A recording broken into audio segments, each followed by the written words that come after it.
juli ano passado, nós logramos de verdade abrir back nossa fronteira na caminho turbuelo chama Bomini back para Bonaire, maneira que você é grande turismo é parte mais grande é parte de stayover tourism que turismo visitante que chega a nos aeroporto anto essa aqui segura inicia back ano passado na luna de juli na promessa de juni eigenlijk ela começa back de nosso contento que fora temporada e nós mira crescimento bastante forte back de lo que nós chama recuperação turística quando nós tentar arriba de nós tomamos tempo seguro durante a pandemia para nós enfocar hobby riba avaliação de maneira como nós está por exemplo financiar turismo como nós está manejar turismo e até ter rapport novo que nós chama Tourism Recovery Plan que é plan de turismo de caminhatura segura na história privada e público a dar input de uma temporada que nós tratamos será durante a pandemia, que nós enfocar em como nós podemos melhorar o turismo, para nós pegar o tipo de turismo de qualidade de futuro que nós queremos. A maneira que você Bonaire para mais de 80 anos, onde é líder para missa desenvolvimento duradouro de destino, de caso aqui em Vietnam também, papiando riba é parte da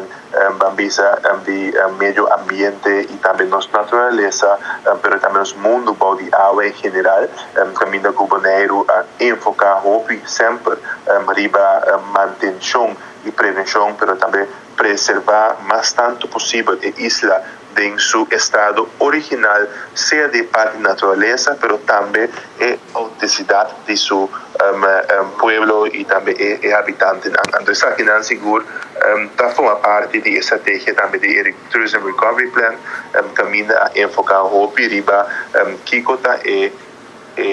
depois da pandemia, que é lógico gente está buscando pelo mundo, mirando que tem país na Cabo Nova Zelândia tem desenvolvimento turístico que agora que está oferecendo produto não hobby mais vambisa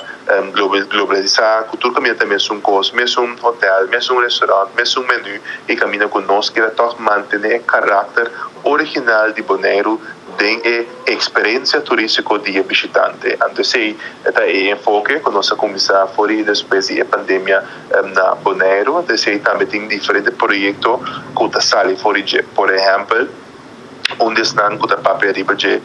está com uma maneira nova para financiar o setor de turismo. Da maneira que você o país na região está dependendo de lo que tradicionalmente é costume quando nós cobra room tax, que loja gastenbelasting, ou que cobra, por exemplo, para cada governo car rental tax, como o Bonaire, nós inovado em essa e nós adaptar a maneira que está financiar de introduzir o que nós chama entry tax, anterior que está eliminar belasting individual que está ser coletada durante estadia, pero que caminha é consumidor ou é visitante, em caso aqui, está paga essa aqui promessa ou na chegada que chega Bonaire. Então, é fácil simplificar o processo de cobrança e também financiamento de setor de turismo.